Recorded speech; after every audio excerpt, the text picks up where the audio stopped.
ధన్యవాదములు. నా పేరు కె రాజు యాదవ్. నేను బీజేపీ మండల పార్టీ అధ్యక్షుడిని. ముఖ్యంగా బీసీ కులగణన గురించి మాట్లాడవలసిన అవసరం ఎంతైనా ఉంది. ముఖ్యంగా కాంగ్రెస్ ప్రభుత్వం రేవంత్ రెడ్డి గారి నాయకత్వాన బీసీ కులగణన చేయడం జరిగింది. ఆ యొక్క కులగణన వారు చేసిన తర్వాత ముఖ్యంగా స్వయాన తన పార్టీ వాళ్ళే విమర్శించడం జరిగింది. ముఖ్యంగా ఎమ్మెల్సీ తీన్మార్ మల్లన్న గారు తన యొక్క యూట్యూబ్ ఛానల్ ద్వారా లైవ్ సాక్షిగా చింపివేయడం జరిగింది. మరియు దాంతో పాటుగా రేవంత్ రెడ్డి గారు కూడా నిజమైన ఒప్పుకొని మళ్ళీ పునర్ సర్వే చేస్తానని హామీ ఇవ్వడం జరిగింది. ఎందుకు అంటే కనీసం 40 నుంచి 50 నుంచి 60 లక్షల మంది బీసీలలో సంఖ్య అనేది తక్కువ చూపించడం జరిగింది. దాంతో పాటుగా ముఖ్యంగా ఫర్ ఎగ్జాంపుల్ ముస్లిమ్స్ ఉన్నారు. ముస్లింలలో చాలా క్యాస్ట్లు ఉన్నాయి. ఆ క్యాస్ట్ గురించి కూడా దాని యొక్క లెక్క చెప్పడం లేదు.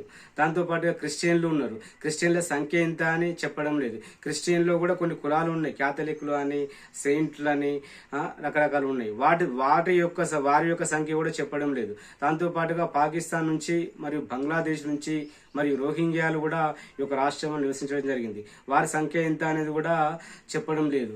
కాబట్టి ఈ రకంగా చూసినా కూడా ఏ తప్పుల తడకగా కనబడుతుంది. ముఖ్యంగా వారు కాంగ్రెస్ పార్టీ అనేది ఎలక్షన్ ముందు 52% రిజర్వేషన్లు ఇస్తా అని చెప్పడం జరిగింది. తీరా ఎలక్షన్ సర్వే ముందు ఏమని చెప్పారు? ఎలక్షన్ సర్వే తర్వాత ఏమంటున్నారు?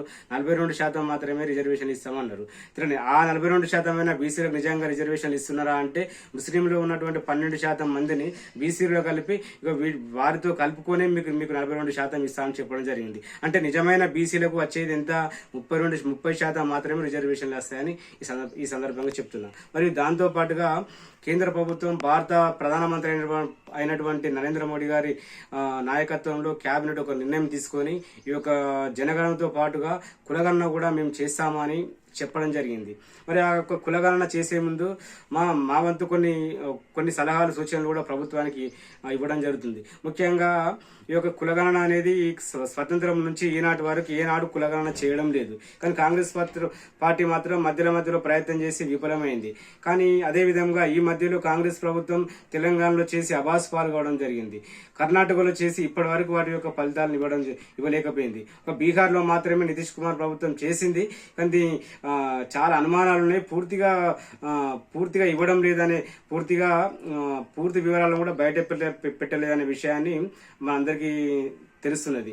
కాబట్టి ఎంతైనా కేంద్ర ప్రభుత్వం పైన ఉన్నటువంటి సవాలు ఏంటిదంటే చేస్తున్న ఈ యొక్క సర్వే శాస్త్రీయతతో ప్రజా అభిప్రాయాలకు దగ్గరగా ఉండాలని, దాంతో పాటుగా విదేశాల నుంచి వచ్చి ఇక్కడ సెటిల్ అయినటువంటి పాకిస్తానీలు కావచ్చు, బంగ్లాదేశీయులు కావచ్చు, రోహింగ్యాలు కావచ్చు, వీరి యొక్క సంఖ్య అనేది స్పష్టంగా శాస్త్రీయంగా ఉండాలని సందర్భంగా తెలియజేస్తున్నాను. దాంతో పాటుగా ఈ హిందూ మతంలో ఉన్నటువంటి కులాలన్నీ స్పష్టంగా తెలియజేయాలి. ముస్లింలలో ఉన్నటువంటి కులాలన్నీ స్పష్టంగా తెలియజేయాలి. అదేవిధంగా మతం మార్పిడి జరిగినటువంటి ముఖ్యంగా క్రిస్టియన్ల సంఖ్య మరియు అందులో ఉన్నటువంటి కులాల వారీగా సంఖ్య అనేది తెలియజేయాలని ఈ సందర్భంగా తెలియజేస్తూ ధన్యవాదాలు. జై హింద్.